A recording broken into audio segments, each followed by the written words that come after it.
Hello everyone, I am Akash Gaur. Welcome back to your Indian medical lecture. नया topic लेकर आए high blood pressure.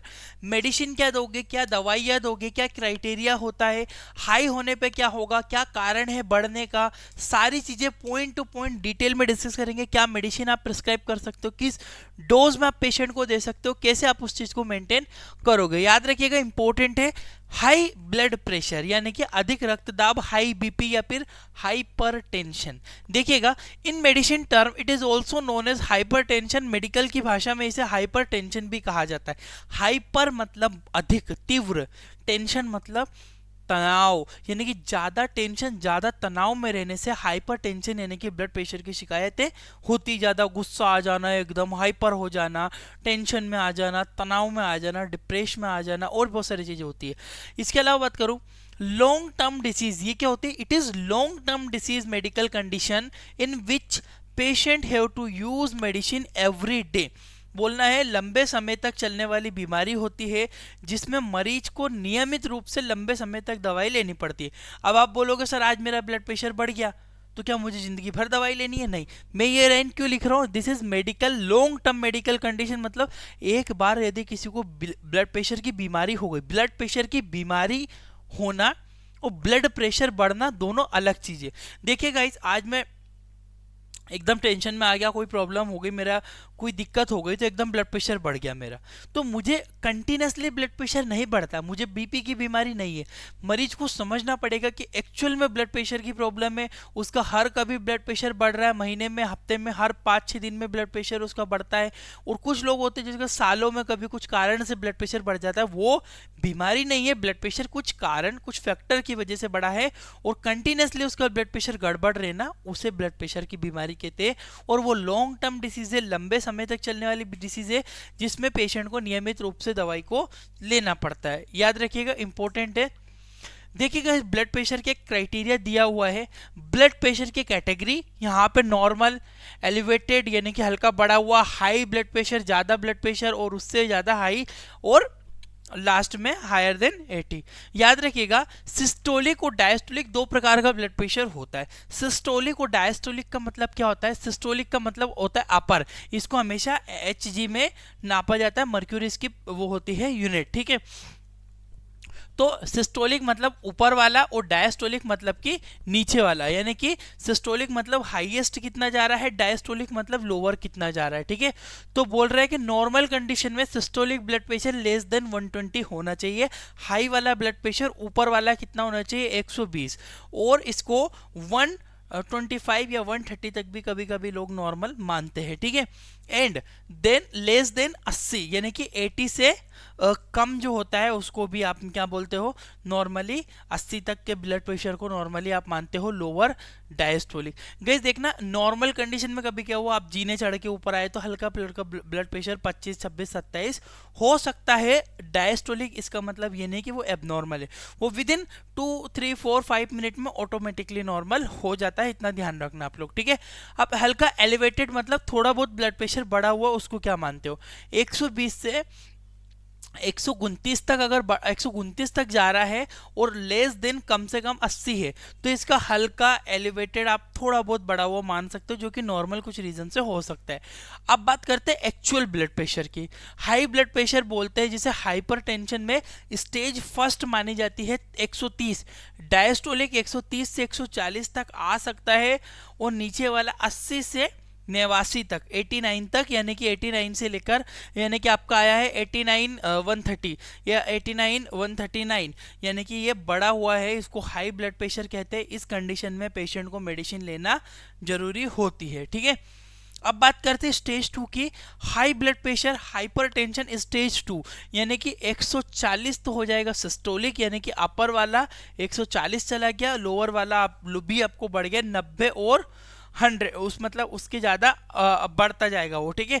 तो 140 से लेकर 90 वाला जो ब्लड प्रेशर होता है सिस्टोलिक, याद रखना 140 ये होता है स्टेज 2। और हाइपरटेंसिव सीरिसिस मतलब हाइयर देन 180 से ज़्यादा जाता है तो ज़्यादा प्रॉब्लम रहती है, एडमिट की प्रॉब्लम आती है, एडमिट करना पड़ता है पेशेंट को। उसके बाद मेडिसिन उसको प्रिस्क्राइब की जाती है और वो मेडिसिन मेंटेन करना पड़ती है, जिसे डायूरेटिक मेडिसिन भी देते हैं। डायूरेटिक में क्या होता है? देखो, नॉर्मली ब्लड प्रेशर की मेडिसिन आती है, बट अगर ब्लड प्रेशर कंटेन हो ही ना है, कंट्रोल अगर हो ही नहीं रहा हो, उस कंडीशन में उसको डायूरेटिक मतलब यूरिन की मात्रा बढ़ा दी जाती है दवाइयाँ देकर, उससे क्या होता है उसका ब्लड प्रेशर मेंटेन होता है। आगे देखिएगा भैया कॉजेस की बात कर लेते हैं कि क्या कॉजेस होंगे, उसका क्या आपको कॉजेस देखने को मिलेंगे। स्ट्रेस तनाव, यानी कि सबसे पहला कारण है स्ट्रेस, यानी कि तनाव होना, ज़्यादा चिंता होना, ज़्यादा मतलब सोचने लग जाना, उस टाइप की कंडीशन। इसके अलावा इंक्रीज ब्लड वॉल्यूम, यानी कि रक्त की अधिक मात्रा हो जाना, आपके शरीर में रक्त की मात्रा बढ़ जाना। एक्सेसिव सॉल्ट, यानी कि ज़्यादा मात्रा में आप नमक खाओगे तो भी आपका ब्लड प्रेशर बढ़ेगा।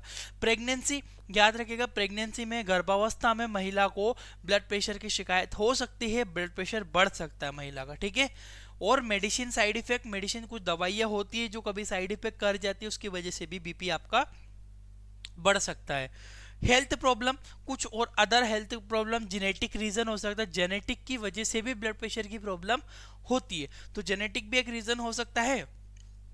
मेडिसिन के साइड इफेक्ट की वजह से भी ये हो सकता है, याद रखिएगा, इंपॉर्टेंट है ये कुछ कॉजेस कारण इसके। रिस्क, अब भैया ब्लड प्रेशर बढ़ा तो क्या मरीज को, क्या पेशेंट को रिस्क हो सकती है। पहली चीज है हार्ट फेलियर हो सकता है, हार्ट अटैक मरीज को आ सकता है, विजन प्रॉब्लम या स्ट्रोक, स्ट्रोक मतलब मस्तिष्क में से रिलेटेड डिसीज है ना, तो याद रखिएगा heart failure, stroke, heart attack, vision problem, ये दिक्कतें मरीज को देखने को मिलेगी, रिस्क हो सकती है, खतरा हो सकता है मरीज को ब्लड प्रेशर बढ़ने पर। आइए देख लेते हैं मेडिकेशन इसकी। सबसे पहले एम्लोडेपिन होती है, अच्छी बहुत अच्छी मेडिसिन मानी जाती है गाइस एम्लोडेपिन, और हमेशा याद रखना प्रिस्क्रिप्शन बेस्ड मेडिसिन होती है। पूरी तरह से मरीज को ये जांच लेना होता है हमें कि उसका सच में ब्लड प्रेशर हाई आया हुआ है, ठीक है। नॉर्मल डोजेस जो है तो हमेशा किसी भी मरीज को देखने, आप अगर उसको बहुत अच्छे से जानते हो कि बहुत ब्लड प्रेशर देखा हुआ पेशेंट है, उस कंडीशन में हाई डोज, वरना 2.5 mg ओडी दिन में एक बार, केवल एक बार इसको देना होता है। एम्लोडिपिन का दिन में 2.5 mg से ज़्यादा नहीं देना होगा। अगर बहुत सीवियरिटी बन रही है, बहुत ज़्यादा higher than stage 2 blood pressure अभी बताया, वो अगर है तो 5 mg ओडी, बट बहुत रेयर केस में। अगर 2.5 mg से मेंटेन हो रहा है देन ओके, वरना उसका डोज नहीं बढ़ाना चाहिए, ठीक है। एम्लोडिपिन एम्लोप्रेस के नाम से मिल जाएगी, 2.5 mg सिप्ला कंपनी से बनती है, काफ़ी फेमस है, ठीक है, और आईपी इंडियन फार्माकोपियस ली है। एम्लोडिपिन टैबलेट आईपी ये होती है आपकी प्रीमोडिल के नाम से मिल जाती है, और भी मार्केट में बहुत सारे नाम से मिलती है। 500 mg की टैबलेट, सॉरी 500 mg क्या, 5 mg की टैबलेट होती है, और 2.5 mg की ये टैबलेट एम्लोडिपिन की होती है, दोनों डोज मिलती है। जो मेनली जो डोज यूज किया है 2.5 mg का डोज आपको मेनली इस्तेमाल करता है एम्लोडिपिन का। एक आती है एटेनोल, एटेनोल में डायरेक्टली कंपोजिशन की बात कर रहा हूँ। एटेनोल जो होती है 25 mg ओडी दिन में एक बार, लोअर डोज है, 25 mg से ज़्यादा इस्तेमाल इसको नहीं करना है नॉर्मल कंडीशन में, ठीक है। ज़्यादा प्रॉब्लम है तो 50 mg की भी अवेलेबल रहती है, जिसको दिन में एक बार इस्तेमाल किया जाता है। ये एटेनोल 50 mg की है, याद रखना। इसमें आपको जो होता है सिंपली 25 mg भी मिलता है, और 50 mg में भी अवेलेबल रहती है। हमेशा पेशेंट को लोअर डोज देना चाहिए एटेनोल। नेक्स्ट आती है आपके लिजिनोप्रिल। लिजिनोप्रिल जो होती है ये भी ब्लड प्रेशर की मेडिसिन होती है। इसको जो सिंपली ये 5 mg ओडी दिन में एक ही बार इस्तेमाल करना है, और डोज अगर हाई ज़्यादा बीपी जाता है तो 40 mg दिन में एक बार इस्तेमाल किया जा सकता है, याद रखना। लिजिनोप्रिल के नाम से कंपोजिशन इसके अंदर होता है, ओरल डोज है, बहुत इंपॉर्टेंट।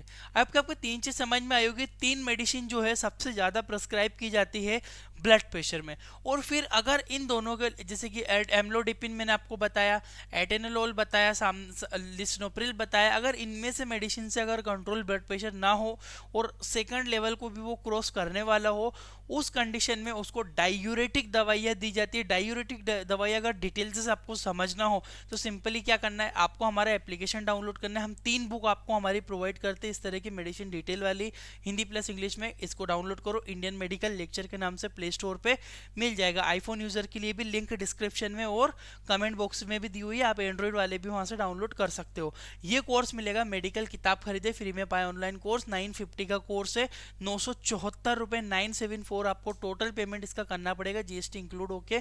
इसमें आपको हम क्या क्या देंगे, 3 बुक देंगे, जितनी भी प्रीमियम वीडियो है हमारी सारी प्रोवाइड करेंगे, साथ ही में उन सबके स्लाइड आपको प्रोवाइड करेंगे, 1 साल तक वीडियोस देंगे उसमें, और साथ में आपको सर्टिफिकेट भी प्रोवाइड होगा। जैसे आपका कोर्स कंप्लीट होगा, बेसिक नॉलेज का एक हमारी टीम की तरफ से आपको सर्टिफिकेट भी दिया जाएगा। आई होप कि आपको इतनी चीज समझ में आएगी। डिस्क्रिप्शन में कमेंट बॉक्स में लिंक है, आप जाके वहां से वो परचेस कर सकते हो। काफी अच्छा है, पीडीएफ के फॉर्म में सारी चीजें मिलेगी, डाउनलोड करके आप प्रिंट करवा सकते हो। Thank you for watching guys, आपका अपना इंडियन मेडिकल लेक्चर।